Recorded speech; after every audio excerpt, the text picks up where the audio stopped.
Di 10K subscriber channel Novel Official, akan adakan giveaway untuk 3 orang pemenang. Jangan lupa untuk selalu komen dan like untuk setiap video. Selamat datang di channel Novel Official. Sebelum mendengarkan novel Perintah Kaisar Naga, jangan lupa like, share, and subscribe. Kalau tidak kuretakkan jantung kalian. Tanpa lama-lama lagi langsung saja kita masuk di cerita novelnya. Selamat mendengarkan bosku. Bab 106. Apakah kamu tidak akan melarikan diri? Riko ingin mengerti. Jadi dia mengejarnya. Melihat Riko pergi bersamanya. Wajah Dev menunjukkan sentuhan lega. Dia menepuk bahu Riko dan berkata, "Jangan khawatir denganku. Kamu tidak akan dipukuli." Riko hanya tersenyum tak berdaya. Dia memutuskan untuk pergi dengan Dev. Hanya untuk mempertahankan pekerjaannya. Dia dan Dev berada di grup yang sama. Jika Dev pergi sendiri, Riko takut yang di atas akan tahu. Dan dia akan dipecat. Segera, Dev dan yang lainnya menemukan perusahaan Bos Meng. Sesuai dengan alamat informasi tersebut, perusahaannya tidak besar, hanya 2 lantai. Dan papan nama di pintunya sudah sangat tua. Perusahaan ini tidak akan kuning, kan? Apakah masih ada orang di dalamnya? Yvonne melihat tanda di pintu dan berkata dengan cemas, "Jika perusahaan turun dan orang-orang melarikan diri, maka akunnya mati. Masuk dan lihatlah." Setelah Dev selesai berbicara, dia masuk lebih dulu. Segera setelah saya masuk ke perusahaan, saya mendengar suara teriakan dan minuman. Dan asapnya masih ada. Dan orang-orang yang tersedak sedikit terengah-engah di lobi perusahaan. 7 atau 8 pria bertelanjang dada dengan tato sedang merokok dan bermain kartu. Semuanya dengan mata merah. Melihat adegan ini, Riko langsung menyesalinya.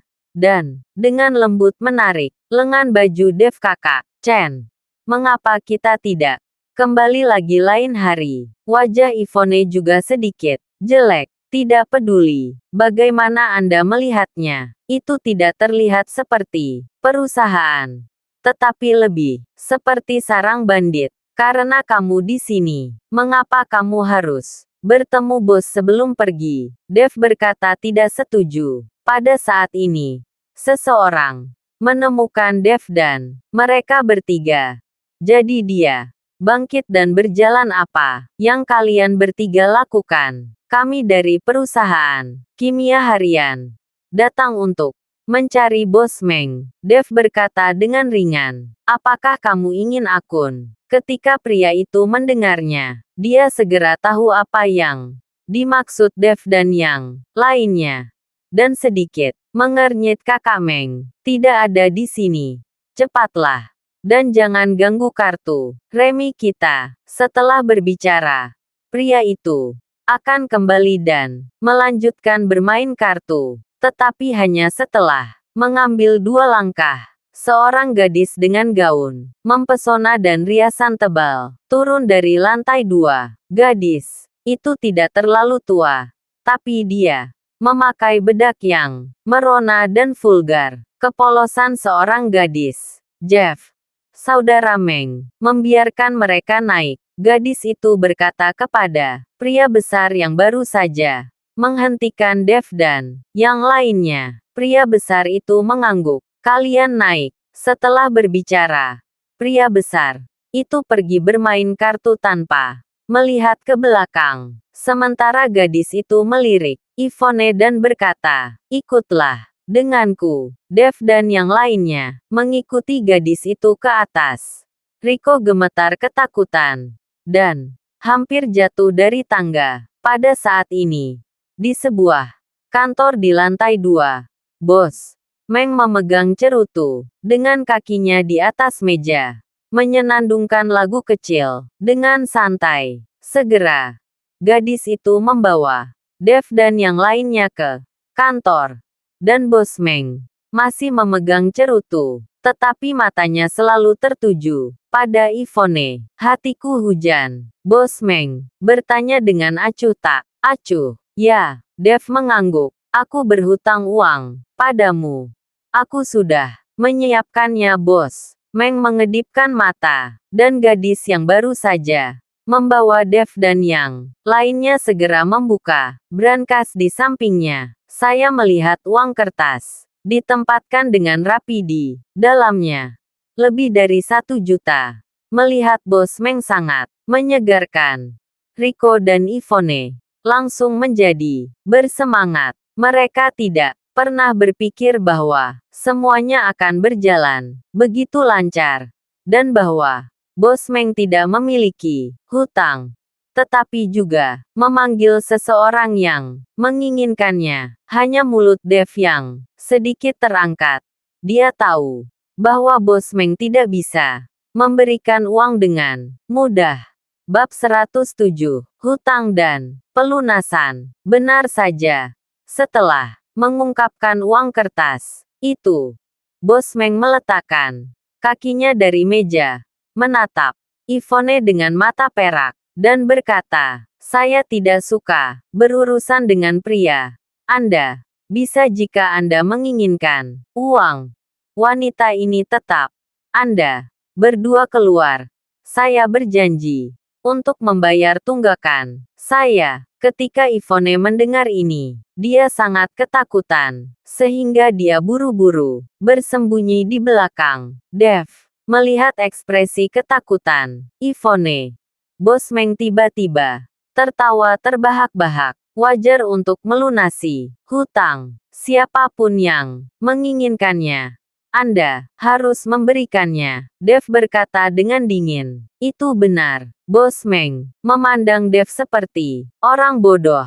Apakah Anda baru di sini? Apakah rekan Anda tidak memberitahu Anda konsekuensi datang kepada saya untuk meminta akun? Aku sudah bilang, tapi aku tidak percaya. Jadi aku ingin mencoba. Dev mengangguk.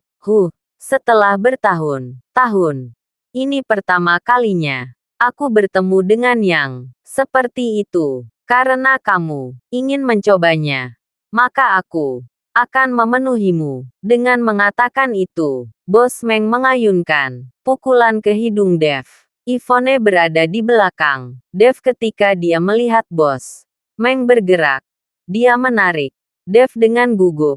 Ingin menarik Dev agar tidak dipukul oleh Bos Meng. Sementara Rico buru-buru mundur 2 langkah karena takut memukul dirinya sendiri. Tapi Ivone tidak bisa menarik Dev. Dev menatap Bos Meng dengan mencibir. Tepat ketika tinju Bos Meng mencapai Dev, Dev tiba-tiba menembak dan langsung meraih tinju Bos Meng.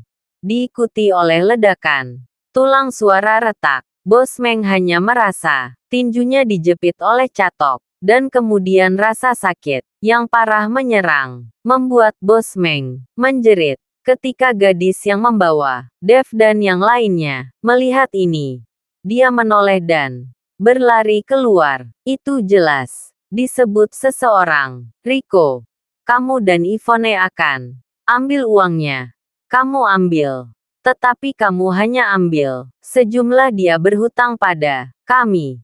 Tidak lebih atau kurang dari 1 sen. Dev mengendalikan Bos Meng dan berkata kepada Rico. Rico terlalu takut untuk bergerak untuk waktu yang lama. Tetapi Ivone melirik Dev dan buru-buru berjalan ke brankas untuk mulai mengambil uang. Segera, lebih dari 1 juta diisi ke dalam tas. Dan Ivone berkata kepada Dev dengan cemas, saudara Dev, uangnya ada di tangan.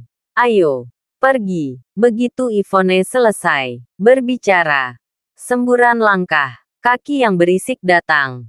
Dan 7 atau 8 pria bertato di bawah sudah bergegas dan langsung memblokir pintu. Nak, biarkan kakak Meng pergi dengan cepat.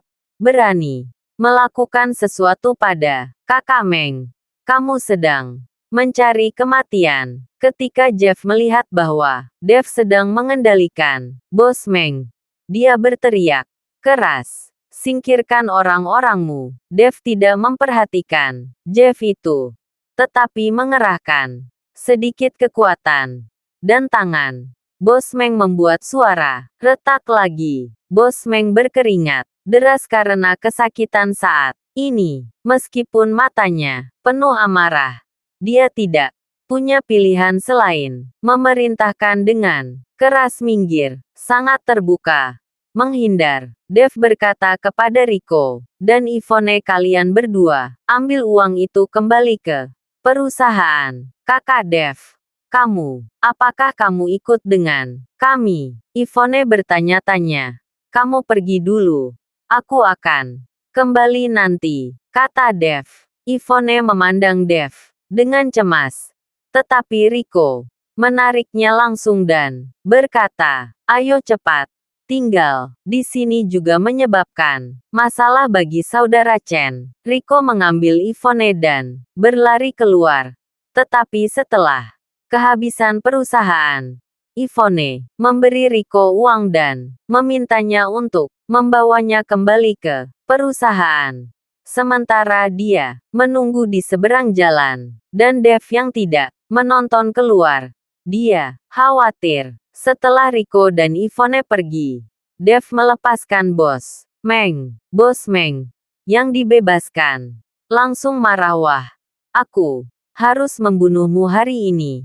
Bab 108. Sungguh sia-sia. Dev mengabaikannya, tetapi melihat cerutu besar di atas meja, mengambil satu, dan menciumnya dengan lembut. Cerutu yang bagus. Sayang sekali. Setelah selesai berbicara, Dev menyalakan satu, mengambil napas ringan, dan perlahan menghembuskan kepulan asap. Ekspresi Dev sepertinya menikmati dirinya sendiri. Melihat ketidakpedulian Dev dan ekspresi mabuk di wajahnya, semua orang menjadi gila. "Nak, kamu menyakiti Kakak Meng. Aku ingin hidupmu hari ini." Seperti yang dikatakan Jeff, dia meninju Dev dengan pukulan. Pukulannya sangat kuat, dan ada sedikit suara pecah di udara. Jelas, Jeff ini adalah seorang petarung. Di hadapan pukulan Jeff, Dev masih tampak tidak peduli.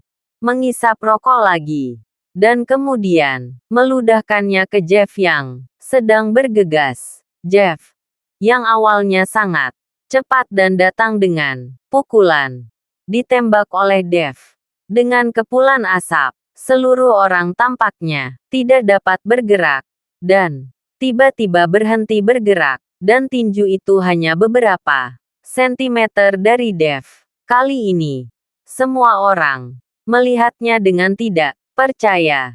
Dan di mata semua orang dengan tidak percaya, Dev menendang keluar dan langsung menendang Jeff keluar. Tubuh besar itu terbang langsung keluar dari kantor dan jatuh dengan keras ke lantai. Bruk, ekspresi Bos Meng berubah, dan dia buru-buru berlari untuk memeriksa. "Anda harus tahu bahwa Jeff ini adalah petarung terbaik di sini, dan telah berlatih sanda selama lebih dari 10 tahun." Ketika Bos Meng berlari ke Jeff, dia tercengang hanya untuk melihat bahwa dada Jeff cekung.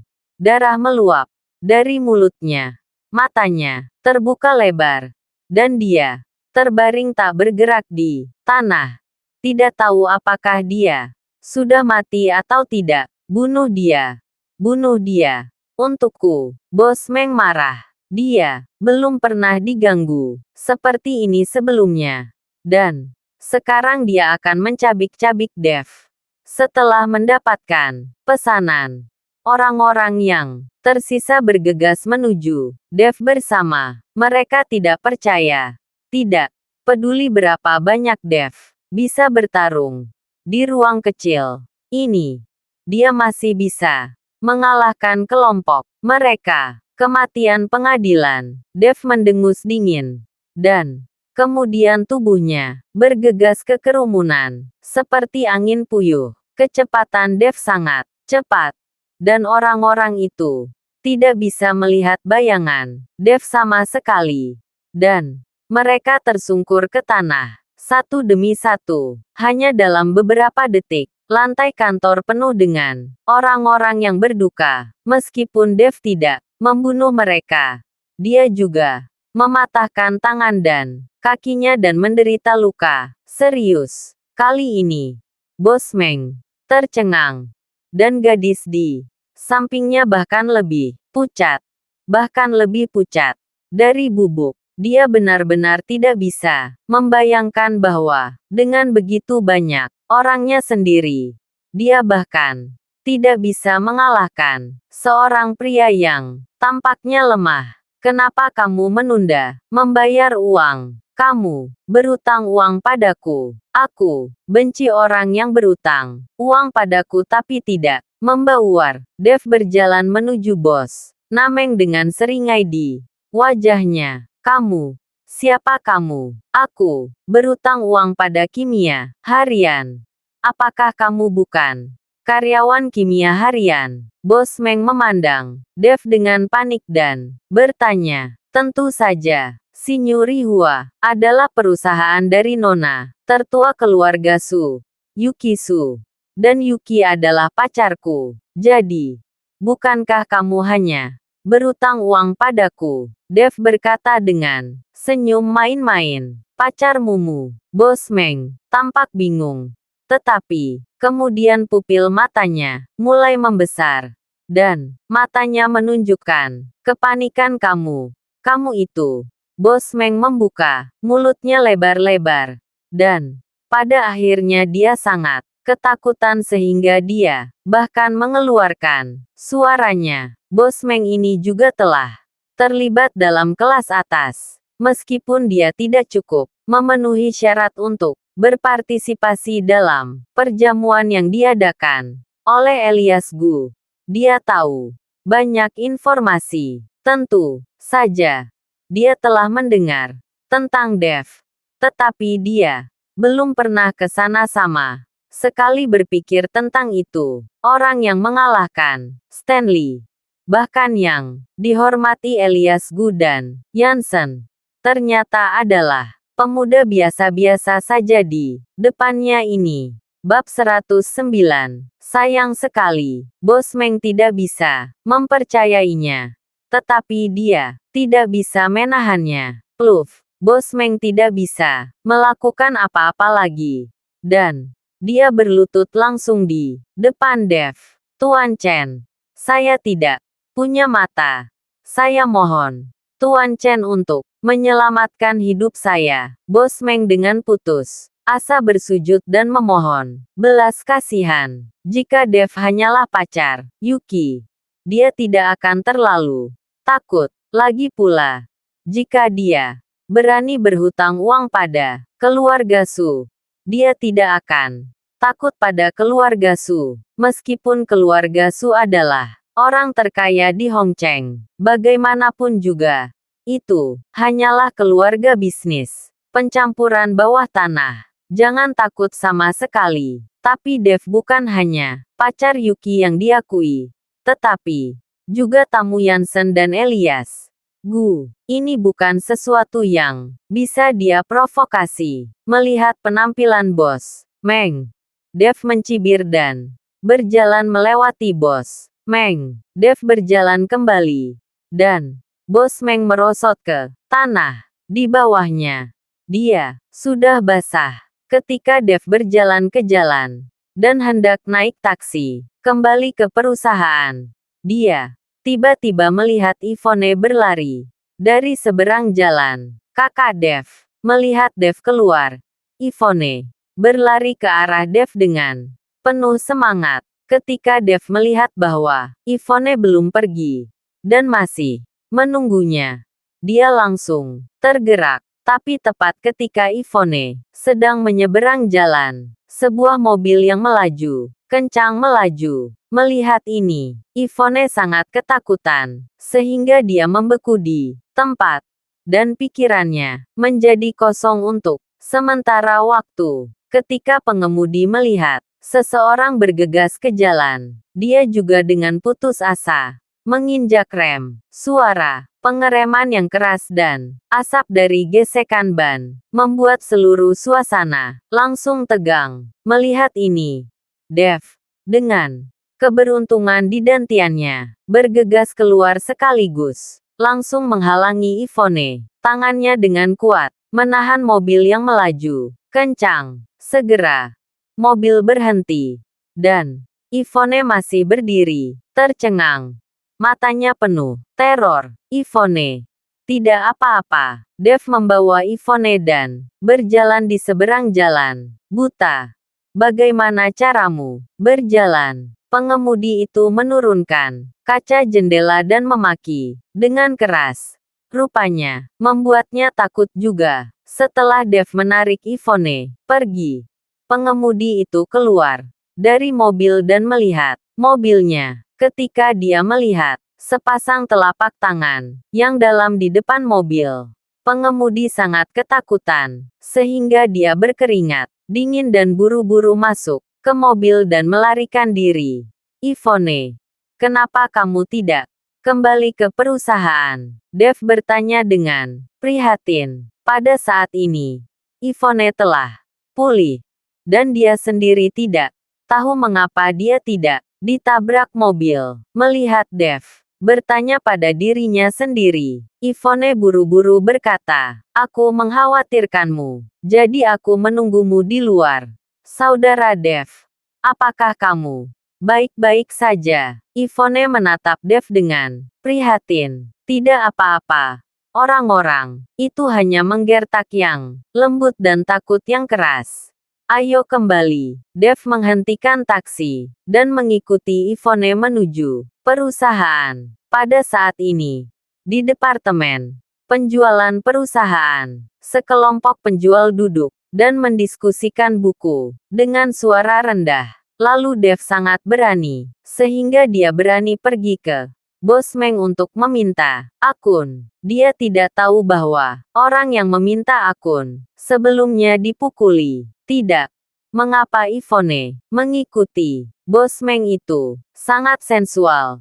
Dia ingin tidur ketika dia melihat seorang gadis cantik pramuniaga yang meminta akun terakhir kali di perusahaan kami, meninggalkan pekerjaannya setelah mendapatkan akun kembali. Saya mendengar bahwa dia hamil nanti. Sekarang, itu milik Bos Meng. Mari kita tunggu dan lihat. Dev pasti akan kembali. Dengan wajah memar, setelah beberapa saat, orang-orang ini berbisik tentang buku itu. Sementara, Mona sedikit mengernyit, dan beberapa khawatir tentang Yvonne. Dia tidak khawatir tentang Dev. Bahkan jika Dev cacat, dia tidak khawatir. Tetapi, Yvonne adalah seorang gadis kecil yang tidak memiliki urusan personalia. Akan sangat disayangkan jika ini dirusak oleh Bos Meng itu. Sekarang Mona sedikit menyesal. Dan dia telah menghentikan Yvonne dan mencegahnya pergi dengan Dev.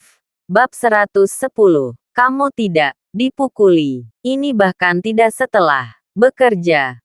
Apa yang kamu bicarakan ketika kamu tidak bekerja? Apakah kamu ingin memotong gajimu? Pada saat ini, Billy keluar dari kantor dan berteriak pada sekelompok penjual. Ketika semua orang melihat ini, mereka buru-buru kembali ke tempat kerja mereka. Pada saat ini, seorang penjual berkata kepada Billy manajer Cui, Dev telah membawa seseorang untuk meminta akun dari Bos Meng. Ketika Billy mendengar ini, dia tertegun sejenak dan segera berkata dengan ekspresi schadenfreude, orang ini untuk mengekspresikan dirinya, bahkan menginginkan hidupnya.